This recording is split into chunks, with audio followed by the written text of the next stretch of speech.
Last time I was on camera, I put my hat on backwards and that made my forehead look big.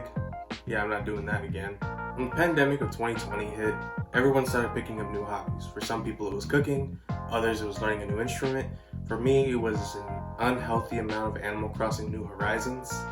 But then Nintendo stopped updating the game, I got bored, and I needed to find something else to do. In comes manga.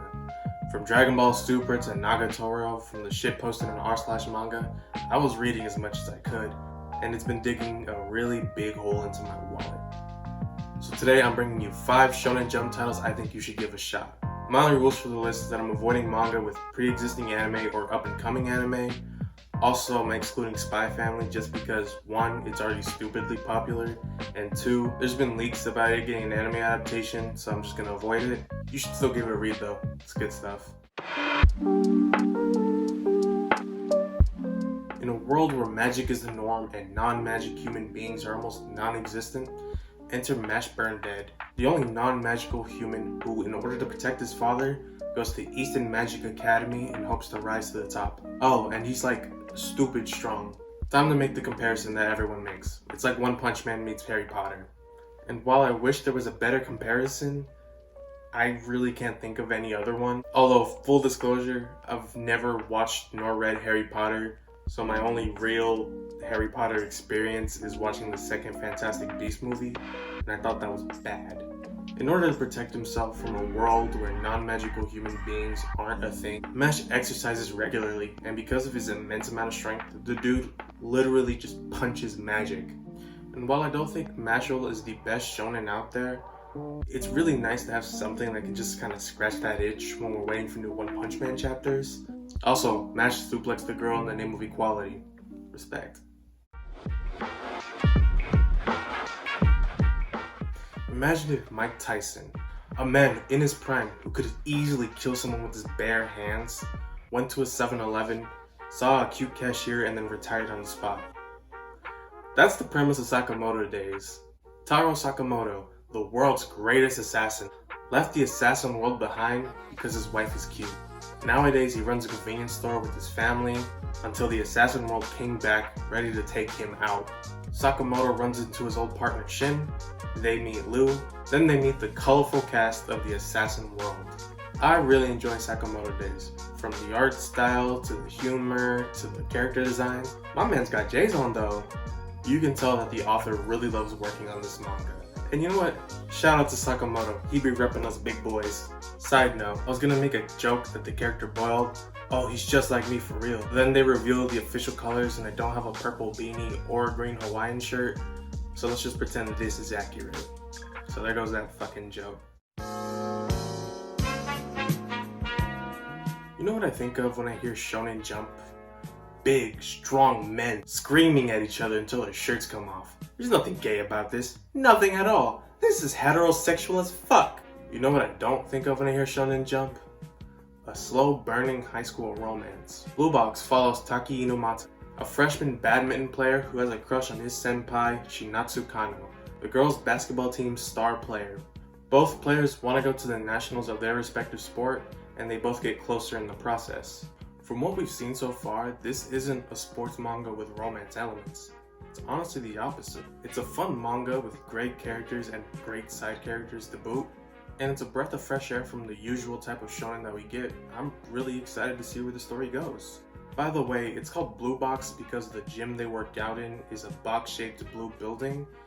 That hasn't been mentioned in the actual manga yet, but it's in the one-shot that the manga is based off of. Just as a little side note. Imagine if Attack on Titan and Pacific Rim had a PG-13 baby who played a lot of Monster Hunter. That's what you get with Kaiju No. 8. Again, a very obvious comparison. In the world of Kaiju No. 8, the world is overrun by, you guessed it, kaiju. So the Japanese military sets up the Defense Corps to take out these monsters. Enter Kafka Hibino, who, unlike your usual young protagonist who can transform, is a 32-year-old janitor who cleans the monsters after the Defense Corps has already taken them out. All of a sudden, Kafka and his rookie sweeper, Lino Ichikawa, are attacked by a monster when cleaning. Both are saved from the monster, and both are hospitalized to treat their injuries. While chilling in the hospital bed, a little mosquito kaiju shows up, goes into Kafka's mouth and he transforms into a kaiju. And you can imagine where the story goes from there. I mean, it's very Attack on Titan-esque. I mean, you got your Levi, you got your badass women, you got your lovable side characters. And while saying it's Attack on Titan mixed with Pacific Rim might be considered a bad thing, cause you know, the Attack on Titan manga readers are a bunch of babies, and Pacific Rim Uprising was, well, I mean it in the best way possible. The characters are great. Kafka being a goofball but still having serious and genuine moments with the side characters are so nice to see, and they tend to be some of my favorite parts of the series. The humor is on point, the art looks fucking amazing. I mean, look at the kaiju designs, man. I freaking love me some big monsters. Kaiju number 8 is just right up my alley and stuff that I like. Out of all the manga I've talked about so far, Kaiju number 8 is the one I see getting an anime adaptation first, and I can't wait to see where the story goes from here. Side note, the English volume of Kaiju number 8 comes out December 7th, and that pisses me off for 2 reasons. One, you'd think you'd release Kaiju number 8 on December 8th, which is a Wednesday, so it'd be the middle of the week. Why they didn't do that is beyond me. Also, December 8th is my birthday. That would have been a nice birthday surprise. Kaiju number 8 on my birthday. Come on, Viz, what the hell are you doing? Say what you want about My Hero Academia, but one thing that I hope we can all agree on is that Koei Horikoshi's art is amazing. Damn, no wonder Ochako's family is broke. They spending all their money on shoes. So when the news broke that Horikoshi's former assistant Kawaguchi Yuki was developing their own series, I got pretty excited. The Hunters Guild Red Hood takes place in a world where all your favorite fairy tale monsters not only exist, but are out for human blood. In the Kasoka hamlet, the villagers are experiencing a werewolf problem. So to deal with this issue, they hire a hunter named Grimm. Valu, a kid who wants to protect his hamlet, takes Grimm and they set out to hunt the werewolf. By the way, when I say werewolf, you probably think of this, or this, maybe even this. Not this. By the end of the first chapter, the first werewolf is killed, but it doesn't end there. For me, the first 5 chapters set up not only what I think is going to be a really great story, but maybe even a really hyped up shonen. And of course I gotta mention the art. While a little hard to follow at times, I can't wait to see Kawaguchi's art style develop more as the series continues. Alright, I'll mention the thing that everyone's thinking of. God damn, Grimm is thick! I hate it whenever someone says, damn, she's thick, but she built like plank. But damn, Grimm is actually thick, bro. She got them thunder thighs, and she's got huge boobs. I mean some serious honkers. I'm talking real badonkers. I'm putting that on the internet. In the wise words of Mystical. Yeah, she might be a little bit round, but she looked just like Beyonce lying down. When she bend over, it's a full moon. Say, girl, you gotta fuck around and turn a man into a werewolf. Full disclosure, this isn't a spoiler because this is chapter 1. This is Grimm's real form, and we don't know how old she actually is. So if it comes out that she's like 15, don't cancel me. This was already a horrible joke to begin with.